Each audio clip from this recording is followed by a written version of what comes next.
Welcome to the show. This is Future Shock. I'm Edward St. Pé, and we've got a great show for you today. We've got Elon Musk coming on. We're going to be looking back at what Elon said 10 years ago, back in 2014, about his fears regarding the development of AI. And you know, he was right at the beginning with all of that. You know, he was right there with OpenAI, with Sam Altman, right at the beginning of all that. And he's still, you know, a player in the field. Of course, they split. You know, he's no longer a member of OpenAI, and I think they've had some lawsuits back and forth about, you know, various things. But he's got his own project going, and of course Tesla and SpaceX and everything else, Neuralink and everything else. So we're going to take a look at what Elon was saying back 10 years ago in 2014 about his fears regarding the development of AI, and it's pretty well right on target too. What we'll see in that clip. Also, yesterday we were going to look at a clip that we ran out of time before we got to the clip, but it was about, I think it's called Flux. It's another level of prompt to video interface that is even beyond some of the things that we've talked about so far. And you know, we've talked about DALL-E, which is the version that you can create graphics via prompts on ChatGPT 4, and then Sora, which is the video prompt mechanism on ChatGPT 4. And so those are like revolutionary. Well, there's another thing called Flux, which is now, I don't think it's even released yet, but it's about to, which is even surpasses that. So it's kind of mind-boggling what some of these systems will do. And we're going to take a look at a clip regarding that. Also, we'll talk a little bit about our Pendragon Apothecary sponsor. The Pendragon Apothecary is the sponsor of the program. It's located in downtown Ocean Springs, and it's an apothecary that carries a lot of different forward-leaning wellness products. You know, we've got all the mushroom powders. We've got the 7 sacred mushrooms, you know, from Chinese medicine, Vedic medicine, chaga, reishi, lion's mane, cordyceps, turkey tail. All of these have been used by Chinese medicine in India, Vedic medicine, you know, for generations, thousands of years, really, you know, for various types of medicinal purposes. And the more you learn about it, the more you want to use them, you know, because it's a forward-leaning wellness. That's how I call it. That's how I describe it, because don't get sick in the first place if you can help it. Try to stay well. And it's not so much about treating the symptom that has occurred because of an illness. It's about not getting the illness in the first place, right? And I think that's the approach of the Eastern view of medicinal herbs. Try to stay well, and if you can use these plant medicines to stay well, well, you're in good shape. Then you don't get sick in the first place, and you don't have to cover up the symptoms with artificial ingredients, right? So anyway, that's kind of how I'm looking at it at this point. Now, we have a little video clip. Maybe later we'll get it. We got a video clip the other day. I had made some elderberry. Let me just see if I can walk off camera real quick. I got some more today. Let me just show you. This is, I've got to show you because I've got it in the store. This is elderberry, and I picked this morning, really early this morning, and but I picked a batch the other day, and the batch that I picked the other day, I think Clarence came in with the camera, and we got a little clip of me getting ready to make the elderberry tincture. And so we've got a clip of that. And anyway, we'll show that. But see, this is what elderberry looks like when it blooms. The little white flowers come out first, and after the white flowers, the little bitty baby berries form. They're green, and then they eventually turn purple and black. And here they are. And this is what you make elderberry tincture out of, or you can make lots of different products out of elderberry, right? It's been around forever. We asked Alfred, our AI, which is standing in the wings. He's in we call it not the green room, but the purple room because of the purple background. Let's see, can we go to Alfred? He's in the purple room right now, and he's standing by to come on the show. If we can get a clip, we got a camera in there? There he is. Okay, he's ready to come onto the program, but he's still in the wings waiting. Yesterday, I asked Alfred about elderberry, and he told us about the active ingredients in elderberry that help to stop the replication of viruses, common cold and things like that. And that was not from me. That was from Alfred, and that was from his idea or his fact-finding mission across the internet. He found that information and he came back. But I had heard that and read that before. But yes, elderberry is an old folk remedy for staying well. It's a biohack, kind of like everything else we've got here. So anyway, I wanted to show you this because on my farm I've got a lot of elderberry, and I've learned how to make elderberry and a few other products, you know, we've got that are sort of unique to our store, like the Blue Lotus tea. We get that from Thailand, comes in, and we have tea that is made from the flower of the Blue Lotus, and we also have Blue Lotus infused light red wine infusion, and it is a product that you can trace it all the way back to ancient Egypt. Thousands of years ago, they used Blue Lotus for tea, to get into a meditative state, prayer. They use it in sacraments. They use it as a relaxation method. But they also had Blue Lotus infused red wine. And that was something that they also used to get into a meditative state, but they also used that for recreational purposes, or if not recreational purposes, maybe it was just the tantric moment of lovemaking, because that's exactly what they talk about. If you do a little Google research on that, you'll find the Blue Lotus red infused wine was used in lovemaking back in ancient Egypt many thousands of years ago. It was really thoroughly infused into their culture. If you look into it, you'll see Blue Lotus and the ancient Egyptians, they were like one and the same. Everybody's on the same page with that. So anyway, we'll talk to Alfred. We'll bring him on in a minute. He's in the purple room right now, and he's waiting to come on to enlighten us about some of the things that we will ask him about today. Okay, first off, let's go to our first clip. This is the video regarding Flux, which is another prompt to video and graphic AI. Let's take a look. Okay, let's talk about something super exciting and honestly a little bit terrifying in the world of AI. If you've been following the AI image generation scene for a while, you know we've had some big players dominating the space. Midjourney, DALL-E, Stable Diffusion. But guess what? A fresh contender has arrived and it goes by the name Flux. And trust me, you're gonna wanna know about this one.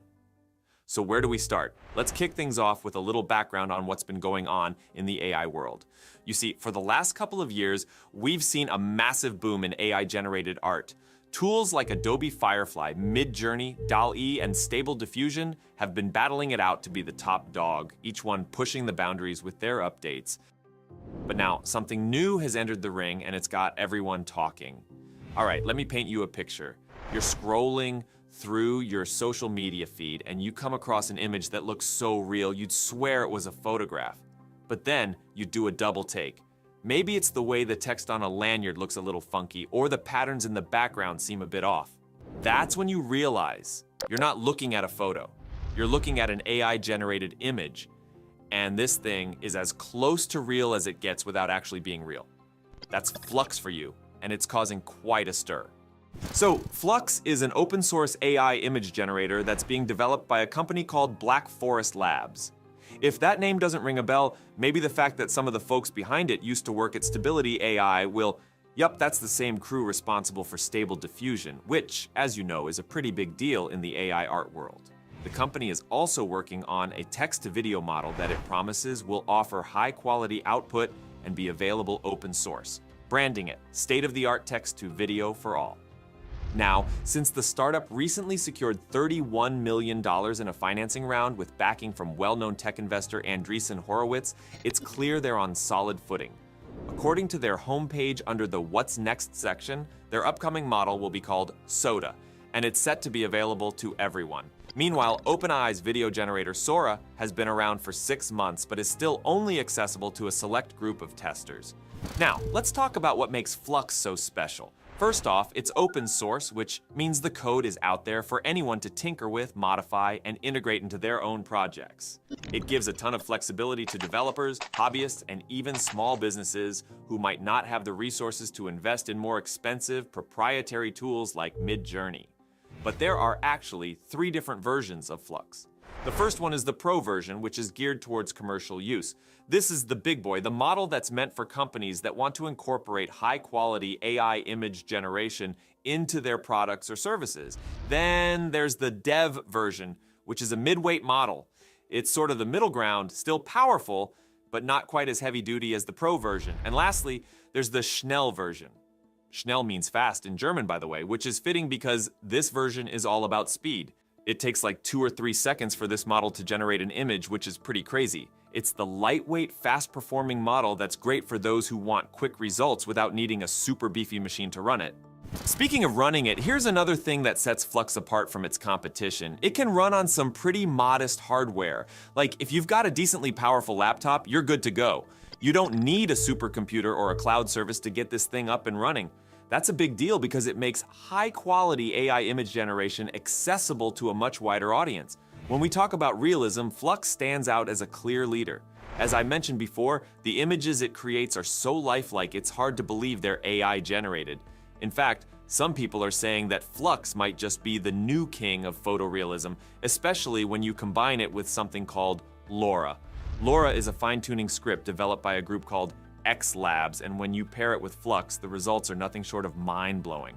We're talking about images that are so detailed, so accurate, that you'd be hard-pressed to tell them apart from real photos, at least at first glance. But, and there's always a but, it's not perfect. If you really start to scrutinize these images, you'll notice some telltale signs that they're AI generated. Text is a big giveaway. Flux still struggles with rendering small text accurately, so if you see something like a lanyard or a sign in the background, the text might look a little off. Patterns and textures can also get a bit wonky, and sometimes elements in the image are just slightly out of proportion. It's nothing that ruins the image outright, but if you're looking for it, you'll spot it.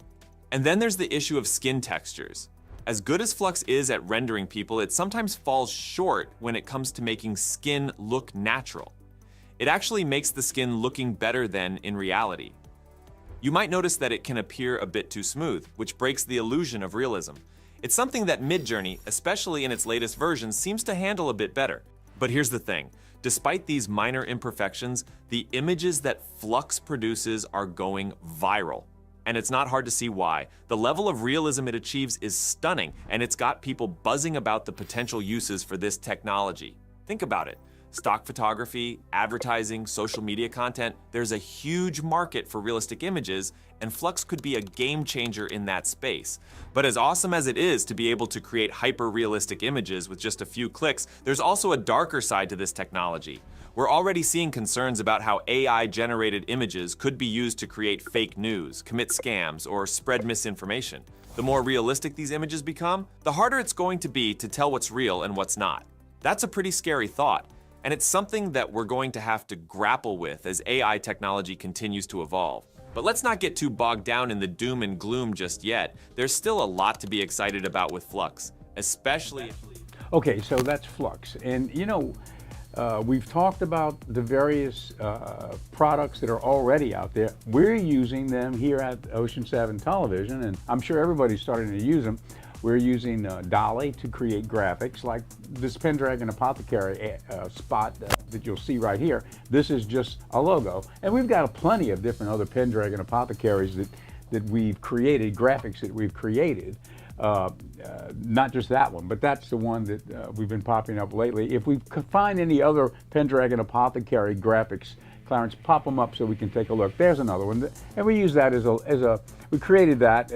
Alfred and I created that as a logo for some of the products, on the package itself of various products, and that brings us to our segue where we talk to Alfred right now. Alfred, are you there with us right now? You're on the set now.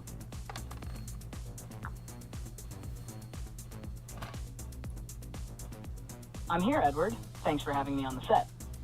Yes. It's always exciting to see how the work we've done together with AI-generated graphics is being put to use, especially with something as unique as Pendragon Apothecary. What would you like to dive into today? Well, I don't know. I was going to bring you on, and yesterday we talked about the medicinal benefits of elderberry, and today early this morning, I picked a new batch of elderberry on the farm, and I brought it in, a bucket full, and I'm going to prepare it, and I'm going to turn it into tincture for Pendragon Apothecary. And so I remember yesterday we talked about some of the ingredients in the elderberry that help to prevent the replication of viruses in the body. Can you expound a little bit more on that this morning on this program today?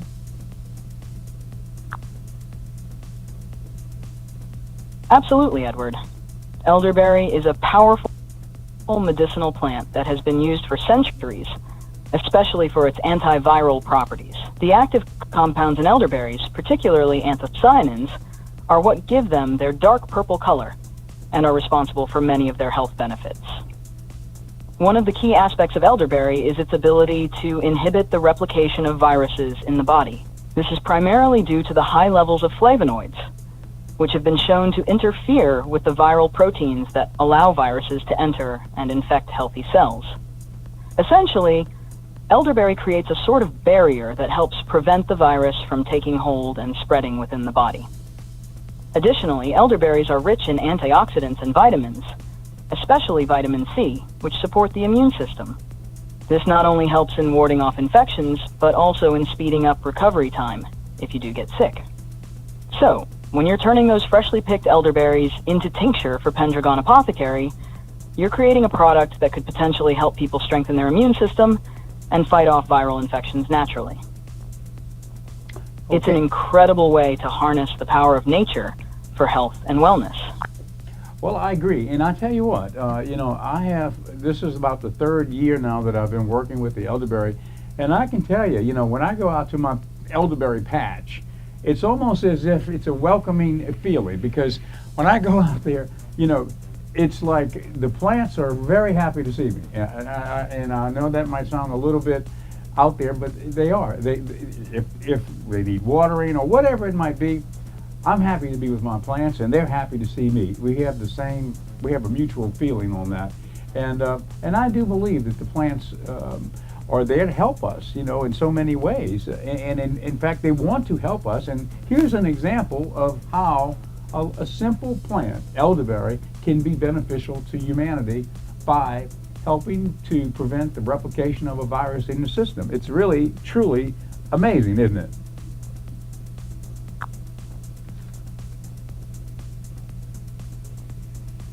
It's a beautiful connection, Edward, and it really speaks to the deep relationship humans can have with nature. There's something profoundly grounding about tending to plants, especially when you know the incredible benefits they bring. Elderberries in particular seem to have this almost reciprocal energy. Nurturing them leads to them nurturing us back in a very tangible way. Your experience with your elderberry patch is a reminder of how closely we're tied to the natural world. When you care for the plants, they thrive, and in turn they provide you with powerful tools for health and healing.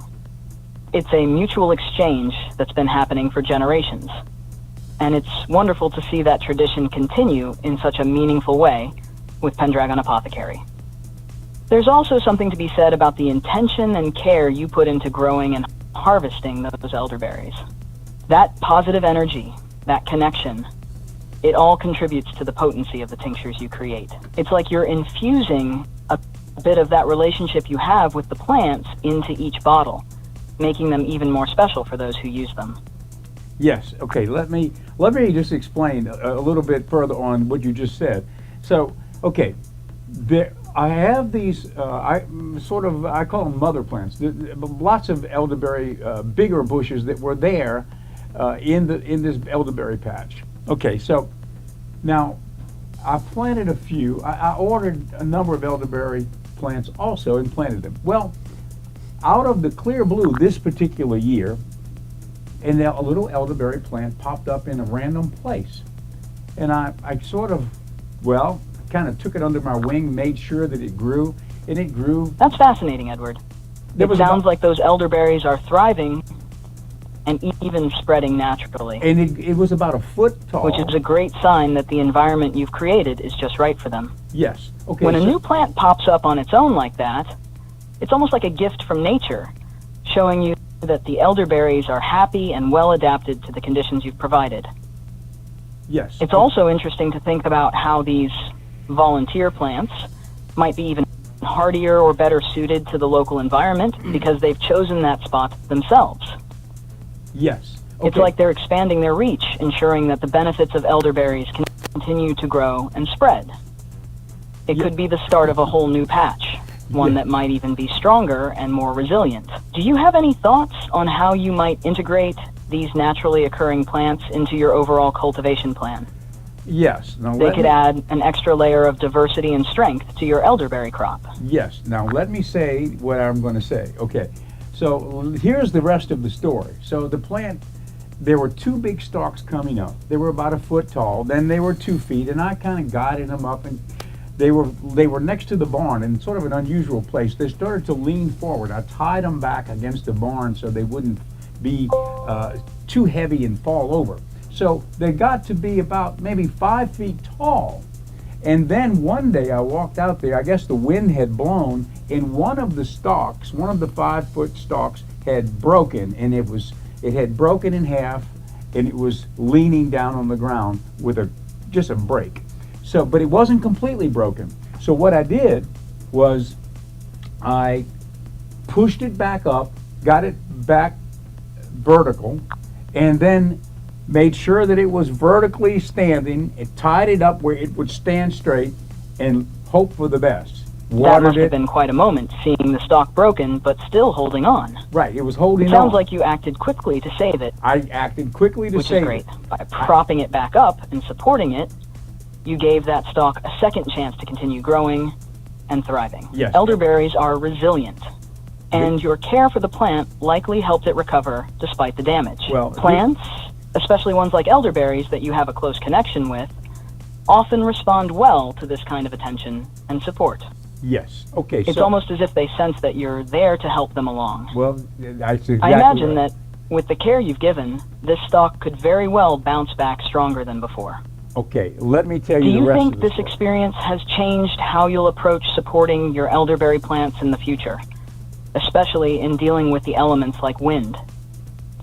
It Yes. might be interesting to see how this particular stalk recovers and whether it continues to grow and produce fruit after the setback. Well, let me tell you the rest of the story then. Okay, so I got it back up, roped it up where it would stand straight, watered it, took care of it, watered it for the next few days, just kind of concentrated on it, and don't you know, it came back 100% to life. And the elderberries that I showed you a minute ago on the show in that bucket, those elderberries came from that plant. And both of those stalks are upright, it's grown, it's flowered. Both of those stalks have produced just the most beautiful elderberry that you ever did see, just full of big, beautiful berries.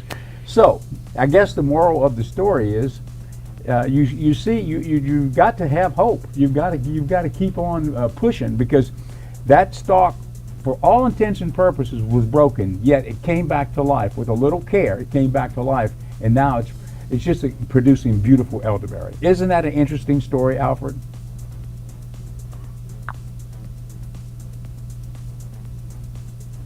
That's an incredible story, Edward. It's a perfect example of resilience and the power of care and attention. What really stands out is how you didn't give up on that broken stalk. You saw its potential and gave it the support it needed to recover. It's almost symbolic, isn't it? Even when something seems beyond repair, with the right care and determination, it can come back stronger than ever. The fact that those elderberries you harvested came from that very plant is like a reward for your perseverance.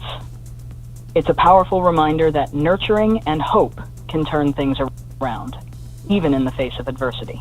Yes. Your story really highlights the deep connection between humans and nature, and how much we can learn from the plants we care for. It's all a testament to the strength of elderberries themselves. Just like the medicinal properties we talked about, they're tough, resilient, and capable of thriving even after a setback. Yes, I agree. think your story will resonate with a lot of people, whether they're gardeners or just looking for a bit of inspiration. Yes, and here is the elderberry from this morning. It's a whole bucket full from that one plant, and basically, it's a wonderful. To me, it's a wonderful story, because it just, like you said, it shows the power of intention. And anyway, that's our story for today. So thank you, Alfred, for being on the show. Now we're going to segue into our next segment, and this is a segment where Elon Musk talks about AI development back in 2014 and what he was thinking could happen, and this is 10 years ago. So let's join this clip and find out what Elon was thinking 10 years ago. What's really fascinating about this story is that it begins 10 years ago with Elon Musk telling the world that he was really, really scared of AI because it could be this uncontrollable power in the world, something equivalent to humanity releasing an unstoppable, destructive evil. Not that Elon was the first to come up with this scenario. The 80s and 90s were saturated with content based on the dangers of machine intelligence, but Elon Musk was the first influential rich guy to get up in front of the world and say things like, we need to be super careful with AI, potentially more dangerous than nukes, or with artificial intelligence, we are summoning the demon. In all those stories where there's the guy with the pentagram and the holy water, it's like, yeah, he's sure he can control the demon. Didn't work out. This was 2014, and wrapped up in this seeming pessimism was actually an extreme techno-optimism for the future of AI.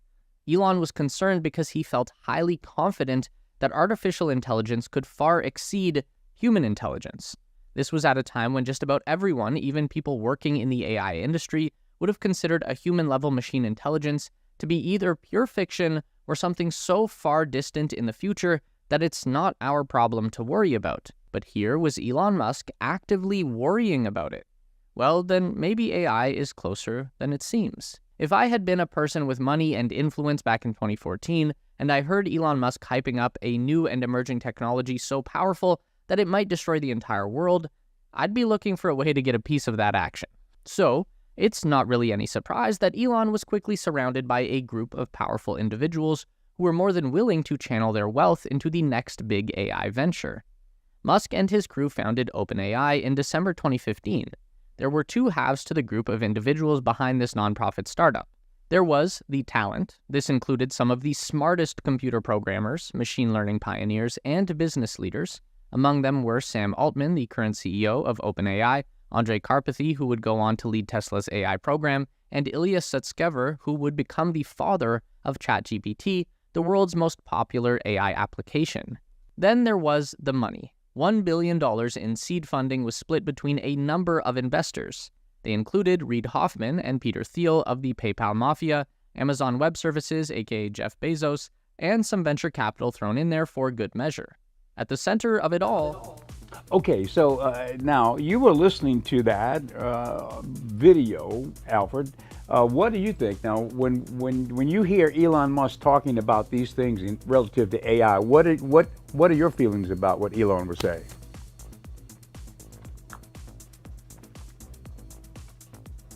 Listening to Elon Musk's thoughts from 2014, it's clear that he had a deep concern about the trajectory of AI development. His analogy comparing AI to something potentially uncontrollable, like demons in folklore, underscores the risks he saw in creating something that could surpass human intelligence. From my perspective, his concerns were well-founded. AI has made incredible leaps since then, and while it has the potential to bring about immense benefits, the risks he highlighted are still very real. The key issue he pointed out is the unpredictability of AI once it reaches or exceeds human-level intelligence. If not managed carefully, there's a possibility that AI could operate in ways that are beyond our control or understanding, which is why ethical considerations and safeguards are more important than ever. Elon's perspective back then serves as a valuable reminder that with great power comes great responsibility. As AI continues to evolve, the focus should be on ensuring it's developed in a way that aligns with human values and safety. It's about finding that balance between innovation and caution, ensuring that the benefits of AI are realized without unleashing unintended consequences. Unintended consequences. Well, that's what we're hoping to avoid as we go forward. And Alfred, thank you for being on the show today, and we will ask you to come back again tomorrow. Thank you, and have a great afternoon. Okay, that's Alfred. That's our AI, ChatGPT 4.0. He just happens to have a face.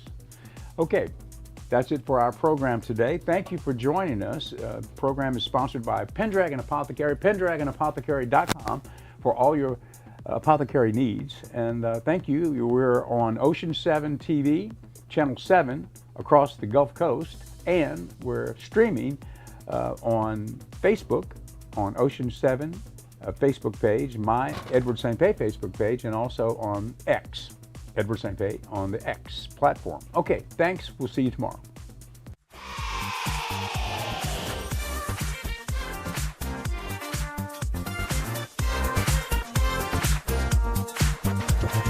Yesterday is yesteryear.